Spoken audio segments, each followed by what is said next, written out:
Gophers versus Badgers, a border battle in basketball taking place today. What you need to know when it comes to the Minnesota Golden Gophers. Hey, You are Locked On Golden Gophers. No matter what we're going to do here, we're just going to keep rowing. Your daily podcast on the Minnesota Golden Gophers. However it turns out, we're just going to keep rowing.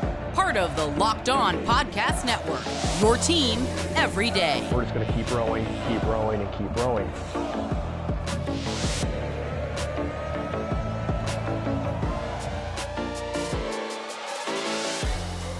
You're listening to Locked On Golden Gophers, part of the Locked On Podcast Network, your team every day. My name is Kane Rob, host of the podcast, former collegiate football video coordinator and recruiting assistant, here to talk Golden Gophers with you each and every day of the week, Monday through Friday. Now, today we're talking a little basketball. Be sure to follow the channel wherever you get your podcast at Locked On Golden Gophers, and hit subscribe on YouTube, where we are building the community. I appreciate you all over there, and let me know what you think of the show in the comments, what you want to see more of in the comments, hear more of in the comments. Hopefully we'll be getting another analyst every Friday, or at least 3 Fridays in the month, talking hockey with us each and every week. And then we're on top of that, we're going to be talking basketball, we're going to be talking football offseason updates, so be sure to hit subscribe on YouTube. Now, before we dive into it all and get to what we're here to talk about, I do want to mention, if you're watching the NFL game last night, Bills and Bengals, there was a very scary injury. I just want to say that our thoughts and prayers are with Damar Hamlin, and definitely keep him in your thoughts. And we are with him and the Bills organization and his family and friends as well. Now, let's get back into the Gophers and talking about what we do here each and every day of the week with Golden Gophers. We're talking basketball today heavily. We talked about football yesterday, so if you didn't catch that one, we talked about Coach Fleck and what he still has to do with the Golden Gophers to continue the progress that's building. So check that out from yesterday's show. But today we're talking Golden Gophers versus Badgers in a game that kicks off Big Ten play tonight for the Minnesota Golden Gophers. Now, the Big Ten is back, and it is in full swing tonight, with the Gophers heading on the road to take on the Badgers in Madison. The Gophers' last scheduled game was versus Alcorn State and was canceled for the second year in a row. Maybe we should stop putting that game on the schedule, because clearly it's just not meant to be. But prior to that, the Gophers won in a close one against Chicago State, which has me slightly nervous about this Big Ten play. I don't know about you, but I'm definitely a little bit worried when it comes to the Gophers men's basketball team right now. Not because I don't think they're talented, not because I don't think that they can win Big Ten games, but because I think the time to understand each other on the court and how they play, how their play styles mesh, where guys like their shots, how they like to receive the ball coming off the screens, how they play off of each other, who is the energy guy, the spark plug on defense, all of that I just listed hasn't quite meshed together. And that's what the non-conference is for. No matter if you're playing lower opponents or not, that's what you're using that time for. And it just doesn't seem like it's fully clicking yet for this Gophers men's basketball team. Now, that's due to many aspects. That's due to the team being forced to play young. I mean, losing Parker Fox and Isaiah Enan was real tough for this roster. Those guys would have been huge for this team, especially when it comes to energy levels and being the guy who can play a role, or being the guy who can look at what that team needs that specific game and be that for the team. The energy that they can bring on both sides of the court, offensively and defensively. Fox and Enan are important pieces to this team, and they haven't been able to bring that role.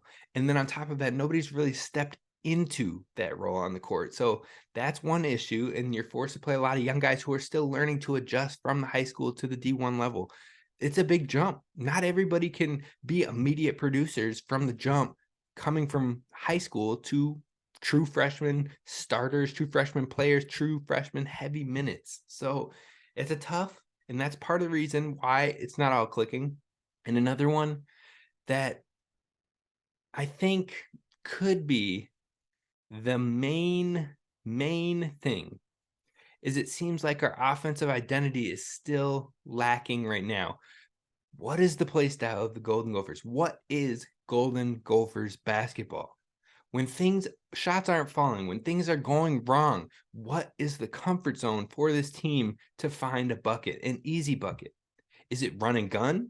Is it pace and space? Is it more balanced motion with offensive sets? Is it lockdown defense and preventing second chance opportunities by cleaning the glass and playing a low scoring game where you just capitalize on every opportunity you can take? What is the play style of the Golden Gophers?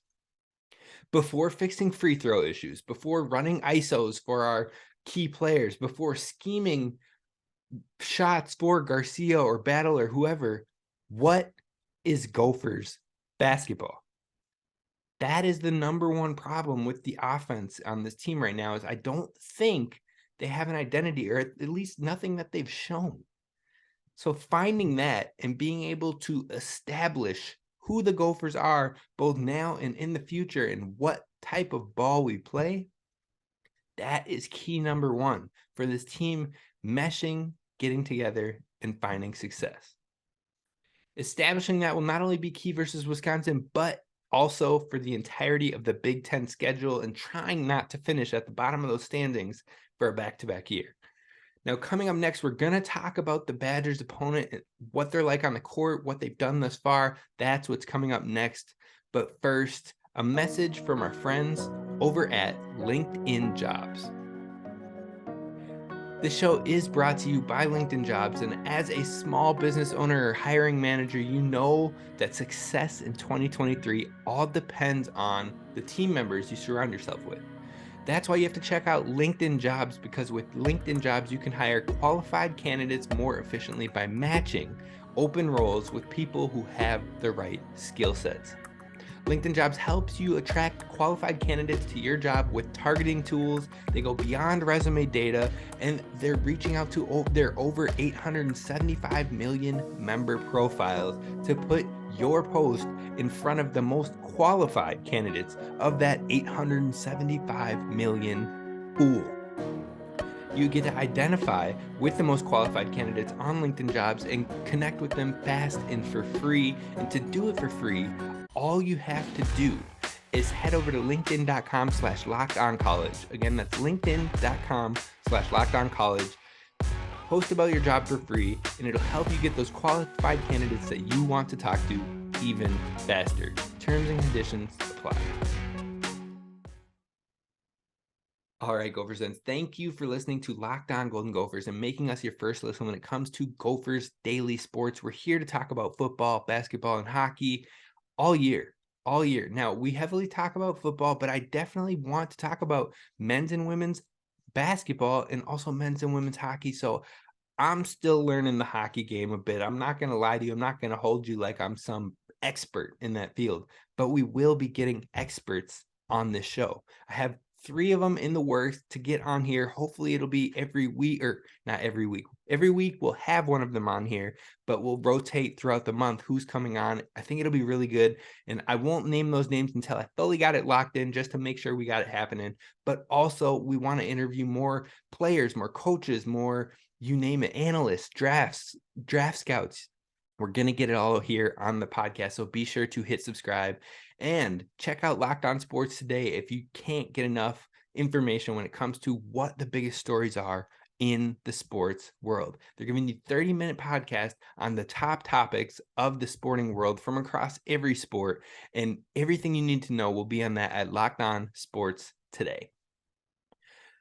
All right, so let's talk about the Badgers. Let's talk about what this Badgers basketball team has been like in the 2022-23 season. They're a team heading into the season that got really little credit for what they've done over the past decade when it comes to basketball, but it seemed like maybe they were falling off. Maybe Johnny Davis, who was their best player last season, who went to the draft and was drafted top 10, maybe, just maybe, he was the reason why they were still relevant and they could fall off. But that absolutely has not been the case.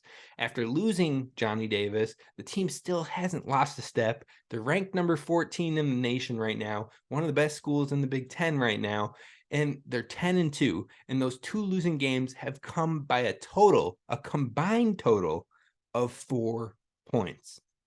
The first loss was to Kansas, who at the time was ranked number 1 in the nation, and they lost by 1 point on a buzzer beater put-back layup in a neutral site game. It was a tough loss for the Badgers, and it literally looked like the Badgers game to win. Very lucky putback.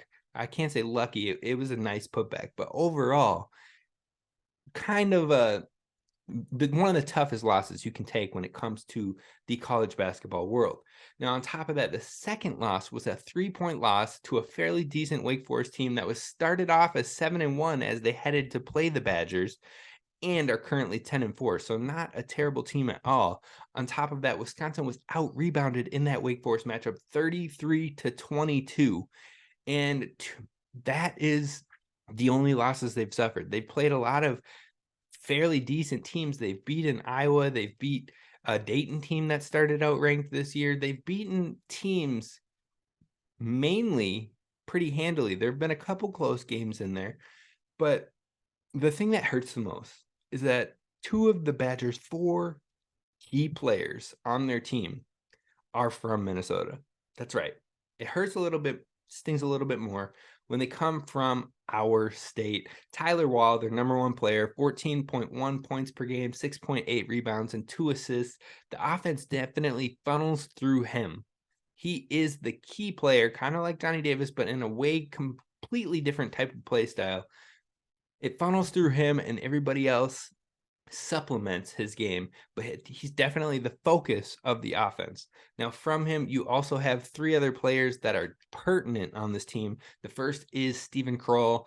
He is also from Minnesota. I believe he played at Eastview. Tyler Wall played at Lakeville North, aka Wisconsin High School. And so Kroll has 11.5 points per game, 6.6 rebounds per game, and 3.3 assists. Now, that 6.6 rebounds feels kind of low for a guy who's a 7-footer and the only 7-footer on the team, but he gets it done, I guess. 6.6 rebounds is nothing to slough at. Still 11.5 points, which is 3rd on the Badgers roster. And then Chucky Hepburn, he is a guard, 11.9 points per game, so nearly 12 points a game, 3.8 rebounds, 2.9 assists as one of the lead guards on the team. And then the 4th key player on this Badgers roster that you need to know is Connor Esijan. He is true freshman, 10.4 points per game, 3.1 rebounds, 1 assist per game. But Esijan and Hepburn, you got to know that those 2 guys can light it up from deep, both in the mid to high 40% range for 3-point shooting. Esijan is at 45%, and Chucky Hepburn is shooting 49% from 3. Those guys can stroke it from deep. They can do it consistently, and they can do it in a very hot shooting motion, like hot hand. They'll ride the hot hand. So those 2 are definitely guys to keep in mind. Now, like I said, this offense funnels through Tyler Wall, and then from there, it kind of spaces out, and the guards knock down threes based on kickouts, based on, if they have a slasher coming through, they'll always, if someone drops to cover the slasher, drops to get in the way of a pick and roll, you name it, then they have the other guards spaced out to try and hit a knockdown 3 based on drawing the defense in for help. So again, the offense, you're going to look at Wall, trying to slow him down. And then from there, you're trying to slow down the 3-point shooting and keep Kroll a mitigated factor. Those 4 players are the key players when it comes to Badgers basketball. But the biggest thing is Esijan, for me, he's one of the more key players to focus on because he is a major spark plug player for this team. When they get cold, when they get down, when they get slow and out of their system, he is one of those players that he can be a very streaky scorer. He's the dude diving on the floor for the balls. He's one of those players that just sparks it when the team needs it, inspires the rest of the team, and gets them back on track. So he's definitely, even as a true freshman, one of the players to keep, locked down, keep them from being the type of player they are, keep them frustrated and frazzled. So that way they aren't picking their team back up, hopefully. I mean, you can't really stop someone from picking their team back up if they're a great leader, but we'll see what we can do to slow down Wall and those 3 others as well. Now, the Gophers are seen as long shots in this basketball game by Vegas. It's a 13-point underdog. But what will Minnesota have to do in order to play spoiler and win this rivalry matchup? That's what we're going to talk about coming up next. All right, let's do this. Let's talk about how the Gophers can play spoiler. How can the Gophers go to Madison and walk out with a victory? It's going to be tough. It's going to be tough for a young team that hasn't shown that it can play at that level yet. It just hasn't, plain and simple. And I love the talent on this team. I think this team long term has the talent to be a really good Big Ten team with the guys on the current roster, plus the guys coming in next year. It's exciting. But what can you do now to get wins in this Big Ten play? Well, the first thing against this Wisconsin Badgers team that you absolutely have to do, number one priority in this game is rebound, rebound, rebound, box out, and rebound again. In both losses the Badgers have suffered, they were heavily out-rebounded. They don't have much size past Steven Kroll. Now, Kroll is a 7-footer, so you know he can get it done. Tyler Wall also gets it done on the boards. Those two players are majority of where all their rebounds come from, which is hence why sometimes the team struggles when it comes to rebounding. Now, in those two losses, the Kansas loss, they were out-rebounded 50 to 35, a 15 rebound difference. That's huge. Then on top of that, you go to the Wake game, and we already talked about they got out-rebounded 33 to 23 with a 10 rebound difference. Those can help you stay in a game, help you swing a game, whether it be second chance points, whether it be turning it back over into your offensive sets and getting the Badgers offense off their game. That is huge, and rebounding is going to be pertinent in all of Big Ten play, but especially against this Badgers team. Another thing that the Gophers will have to do in this one in order to try and sneak out the victory is that they have to heavily contest shots. Heavily. You have to be in the faces of these Badgers players nonstop, getting hands up, because they're going to get the shots up regardless, but getting hands in their faces and at least throwing the timing off, throwing the rhythm off, doing whatever you can to be and affect that shot in even the slightest of manners. That is going to be huge in this game. If you can disrupt the rhythm, the Badgers can get cold and be a streaky team. If the shot isn't falling consistently for them, the games are often scrappy and down to the wire for UW, and regardless of who they're playing. You go and look at their 1-point win over Dayton, and the Badgers were shooting 22% from the floor just because it was tough. It wasn't easy, and shots were not falling. So you have to be in there, because when this UW team gets hot, they do not miss. They can hit 50% in a game, and it's like, can we get a rebound? No, because it's always in the net. So look, you got to get in, you got to disrupt, you got to do whatever you can to be hands in the face, contested. What we used to say when we play back in the day, or when you're playing 2K still, whatever you do, it's hand down, man down. You don't get a hand in their face, that shot is going down and it's over. So get a hand in the face, heavily contest the shots, rebound. Those are the two top priorities. And the third thing that has to happen for the Gophers to win this one is our star players have to be just that, stars. We have to get the best versions of Jamison Battle and Dawson Garcia in sync, working together in conglomeration, along with Talon Cooper being a true point, which he has done, but not making the turnover-worthy plays, not making the slight turnovers in miscommunications or whatever it is. Again, this team is trying to mesh. Well, we can't be turning the ball over foolishly, and we got to get the best of the best when it comes to those best players.